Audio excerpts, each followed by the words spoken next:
Ó, ontem no Maracanã aconteceu o que para muita gente é aceitável, é absolutamente normal, né? Ah, mas uma derrota para o Flamengo é absolutamente normal. O que é anormal é você fazer 2 jogos, um pelo Brasileiro e um pela Copa do Brasil, sem que os goleiros adversários peguem uma bola sequer. Uma bola sequer.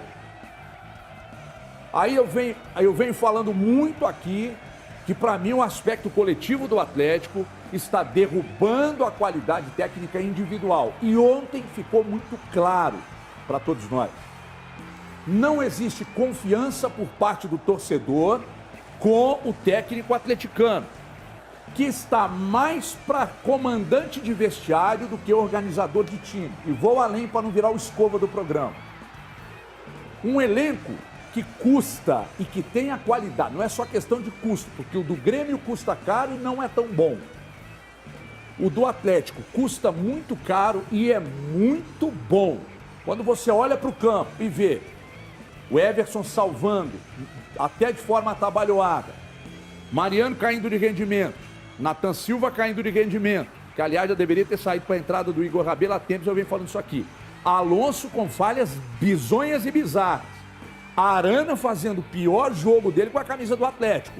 Alan mal, Jair mal, Nacho correndo feito barata tonta, atrás de adversário, sem saber o que fazer. Zaratio mal, Hulk mal, ou seja, e Ademir não jogando, mal também. Aí você vai dizer que a culpa é de quem?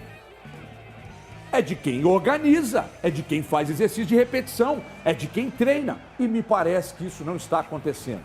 É inadmissível que um time que custe o que o Atlético custa e que tem a qualidade do elenco que tem, que não produza absolutamente nada em 2 jogos a ponto de assustar o goleiro adversário. Com uma vantagem que tinha ontem, jogando com o expressinho do São Paulo, os 2 goleiros, Jandrei e Santos, saíram sem sujar o uniforme. Rafael Miranda, sempre um prazer tê-lo por aqui, até porque eu já vou preparar e sair de perto, que você sempre briga comigo. Boa tarde, Rafa. Boa tarde, Everton, Valu, Thiago, Elton.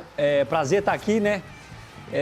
Gostaríamos que fosse um pouquinho diferente, né? O jogo de ontem, estar aqui falando de uma vitória do Galo, eu acho que é muito mais fácil. Mas eu acho que você introduziu bem, Everton, não vou discordar da sua introdução, não. O Galo, o que mais preocupa é exatamente isso, não é perder para o Flamengo no Maracanã, que acontece, é um grande time, tem ótimos valores. O problema é perder para o Flamengo da forma como perdeu, né? O Galo não chutar nenhuma bola no gol, isso que eu acho que incomoda demais o torcedor. Todo mundo falou assim, o Galo foi esperar o Flamengo, foi um time medíocre, com medo. Isso nós sabíamos que o Tuco já jogaria assim. O Tuco tem jogado assim, né, Everton? O Tuco, todos os últimos 8 jogos do Tuco, foi mais ou menos assim, esperando o adversário. A diferença maior ontem, que eu acho, é que faltou o foco que a gente já vinha falando isso. O dia que, não sei se eu comentei isso aqui na Band ou se foi lá com o Breno Galante, no YouTube, que a gente faz sempre. O Galo, a única diferença que o Tuco fez do início do trabalho dele para agora é baixar as linhas. Em termos de organização, de espaço entre as linhas, espaço entre zagueiros e laterais e assim por diante, isso pouco mudou. A única diferença dele é que antes ele jogava pressionando e agora ele joga esperando. Agora, o time dele nunca foi e não é um time organizado. Ele foi inteligente porque ele percebeu que ele pressionava e o time dele tomava muito contra-ataque. Ele foi inteligente de perceber isso e baixou as linhas. Mas nem por isso ele conseguiu organizar o time dele. E ontem, um jogo que o time não foi tão focado e tão intenso como foi no Mineirão, porque jogou da mesma forma. O Galo jogou da mesma forma, a estratégia foi a mesma, do mesmo jeito dos 2 jogos contra o Flamengo no Mineirão. No primeiro jogo, no primeiro tempo, pressionou mais. Mas, no geral, foi a mesma forma. A diferença foi, que eu já falava isso até com o Breno, o dia que o Galo não estiver tão focado e tão intenso, a desorganização vai ficar muito evidente. E, para mim, foi o que aconteceu ontem. Ô, Elton, o que acontece é o seguinte, Elton. Eu recebi agora, inclusive, pelo WhatsApp aqui, algumas quebras que o Atlético vem sofrendo com o Turco. Eu recebi do meu irmão Felipe Nassif, ele me mandou aqui, e o Atlético que ele me mandou aqui é o seguinte, ó, o Turco conseguiu derrubar a invencibilidade como melhor mandante, perdeu a invencibilidade na Libertadores, quebrou o tabu contra o América, perdeu a invencibilidade na Copa do Brasil e agora eliminado nas oitavas de final da Copa do Brasil. É até um recorte de uma conta do Twitter, que parece que é Depre Hulk, que essa conta mandou para ele, ele printou e mandou para mim. A grande questão que eu queria te perguntar é a seguinte. Quando o Turco tinha os números que eram favoráveis a ele, isso sustentava e nós falamos isso aqui. Hoje ele não tem os números e além dos números não sustentarem, ele não tem boas atuações. Quando ele ganha por lampejos individuais. Ele não ganha porque o time é muito encaixadinho e funciona bem. Na sua opinião, há convicção na manutenção do Turco ou, de repente, o Rodrigo Caetano não demite porque senão vão direcionar a ele a culpa pelo erro cometido?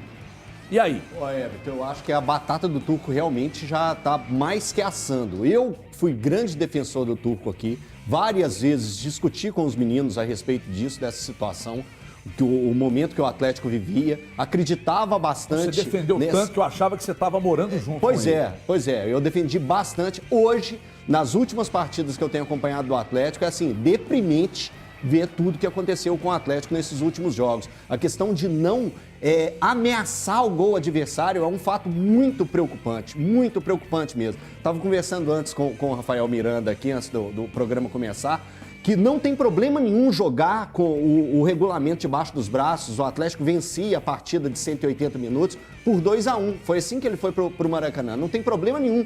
O problema é não alfinetar, não ameaçar, não chegar ao gol adversário, não incomodar em nenhum momento. E foi isso que aconteceu. É medíocre o que o Atlético apresentou na partida de ontem diante do Flamengo. A defesa foi mal, o meio-campo foi mal e o ataque foi mal. Foi um conjunto de uma obra terrível que o Atlético apresentou. Há muito tempo eu não vejo o Atlético jogando tão mal em sequência. O jogo contra o São Paulo deu um alerta, mas a gente ficava, às vezes tirou um pouco o pé. Não. A partida contra o Flamengo mostrou muito a cara do que é o treinador, do que está pensando o treinador do Atlético, ou que não está conseguindo pensar, não está conseguindo entregar. Então, hoje eu estou junto com a grande maioria da torcida. Eu acho que o Atlético tem que repensar a continuidade do Turco dentro do Atlético. Me dá daqui a pouco eu quero ouvir o Turco, viu? Daqui a pouco eu quero ouvir o Turco. Aliás, não ouvi não sei o quê, que a coletiva dele conseguiu ser pior do que o jogo do Atlético em campo ontem. Ele não explica porra nenhuma, ele não fala coisa com coisa, as ideias não concatenam, ele não explica. O repórter pergunta uma vez, ele não explica. O repórter insiste, como o Cláudio Rezende insistiu ontem com ele. Perguntou 2 vezes, ele não responde, mas eu acho que ele não responde porque ele não sabe. Porque é o seguinte, não é papel da imprensa derrubar treinador, mas não é papel de assessoria de clube encher o saco e falar o que nós devemos falar aqui. Vocês não têm a mínima convicção do trabalho do Turco. Mantém, porque se mandar embora, estamos caindo naquilo que todos os clubes fazem, de mandar embora, se é a mesmice do futebol, bababá. Vocês não têm convicção e vocês não estão satisfeitos. Mas vocês mantêm com a esperança de que ali na frente a coisa melhore. Sabe por quê? Por causa daquela sensação de que se melhorar, vão bater no peito e falar, eu avisei, e aí, chupa, imprensa. Vocês não têm convicção. Sabe por que vocês não têm? Vocês não sabem o que vocês querem. Vocês não sabem o que vocês querem. Vocês querem um treinador organizador de time? Porque elenco para isso vocês têm. Ou vocês querem um time covarde, um time que custa quase 20 milhões por mês, que fica lá atrás com a bunda na parede sem dar um chute no gol do adversário. É isso que vocês querem? Porque se for, todo mundo tem que cair aí, ué. Vocês não sabem o que vocês querem. E essa desculpa de que no mercado não tem treinador, não cola. Não cola. O Atlético Paranaense, o Carille respirou e tchau. Buscaram o Filipão. Tá lá, tá bem. Mas resultado. Jogando bem e tendo resultado. Tá? O Internacional tira, troca e tal, encaixou com o Mano. Hoje o Internacional é duríssimo. O Flamengo com o Dorival. Dorival que estava esquecido no mercado. Buscaram o Dorival e o Flamengo hoje tem uma pegada diferente. Não é um primor, não, tá? Não é um primor. Agora, ontem, fez 2. Se precisasse fazer 3, Faria. 4, 5 faria, porque teve volume para meter goleada e só não tomou o Atlético a goleada ontem por causa do seu Everson, que mesmo atabalhoado, salvou e salvou muito. Deixa eu dar um recado.